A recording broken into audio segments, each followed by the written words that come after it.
we try to make sense of He-Man's sword. This is the Kitsune clan, a group of sword enthusiasts who like cosplay, reenactment, and historical martial arts. If you have similar interests, feel welcomed.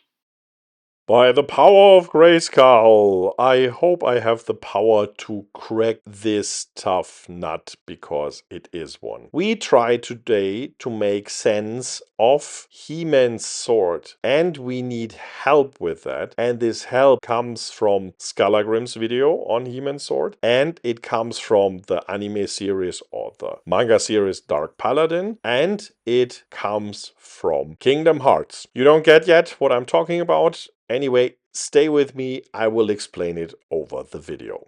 Point 1. He-Man's sword is a strange sword, and that has quite some history to it. If we go back into the 80s TV shows with heroes that should be sold as toys with weapons were problematic. And so basically He-Man is not using his sword as a sword anywhere in the storyline. In the original mini comics, to a certain degree, maybe, but the design of the sword has been changed over and over, and as it has not been really used a lot in the different adaptations of He-Man, there should be no surprise that this sword seems not to be very functional. And what I try here is to find at least somehow a functional way of using it. First step, of course, we have to look at there are so many different incarnations of the sword, and what most people probably have in mind is the incarnation that they know from the first TV series. I have here a prop that is not exactly as in the TV series, and it's especially not He-Man's version, it's She-Ra's version, but the overall shape is the same and immediately shows the problem of this weapon. It's a bulky chunk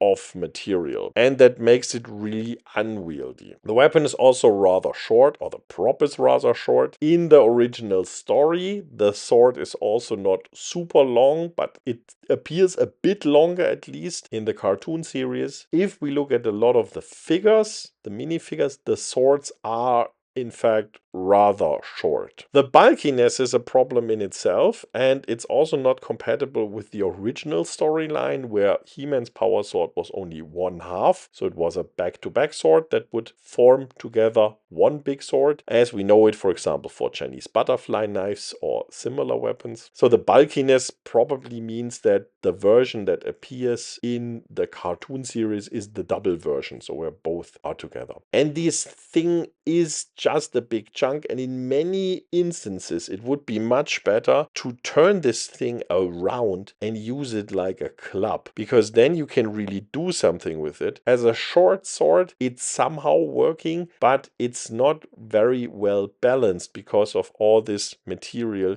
in front of the grip. So I had to search for an alternative shape. And if you look at the toys, a lot of people have already suggested that we should interpret the shape quite differently. I have here one version that I found as a, I think it's PVC or another, rather hard plastic version that is so hard that it can in fact cut cardboard. So I cannot use that in a dueling situation. It's also rather brittle, and already the cardboard gave me the feeling that if I continue cutting, I might destroy this thing. I had to build a version on my own, but I got inspired strongly by this version here. And the balancing is still a bit off, but it's much, much better. The question for me was, what do you do with this strange arrangement of the hilt? Because the quillons will not easily catch a blade because the opening is so narrow. In the cartoon series, this opening is even closed, but even here in these versions where it's open, and if you look at the toy, look at Skallagrim's video, he has explained that quite well, these things don't look like you can slide a blade in. So what could this be good for?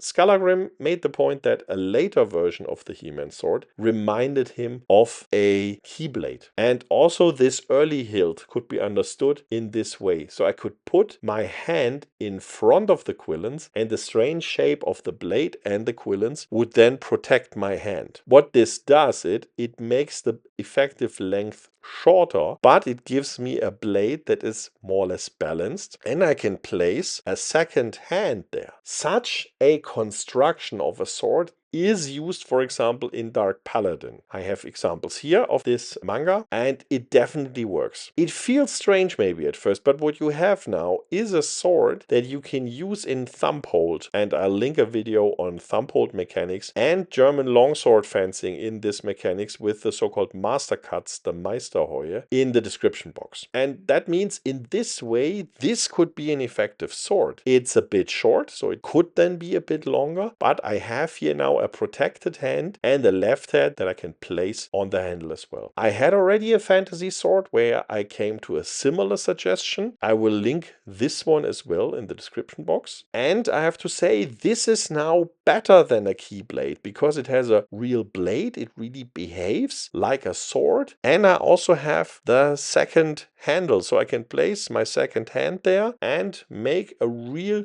use of that sword in a sword-wise manner. So I can make all these cuts in thumbhold, which maybe is strange at first if you are not used to these type of cuts, but if you train German longsword, you will get this immediately. It's also interesting if you're using then this sword in half sword. The right hand is in fact better protected than with a normal hand protection, so with a normal cross guard, because there in half sword the guard is on the wrong side, so to say. And so this may be in fact a genius way to protect your hand in different versions. And you could now argue that this would also have made sense in all these settings of the 80s where they were afraid of having too much violence. With this type you would have a highly protected hand, you could do disarms and you could do throwing techniques and sword wrestling instead of slicing your opponent into pieces. I don't think that this was the original intention. This is my way to make a kind of a use of the He-Man sword in a way that I can imagine it without too much changes applied to it. I don't know whether this is a solution that you can like or that you can live with, but let me know what you think of this one.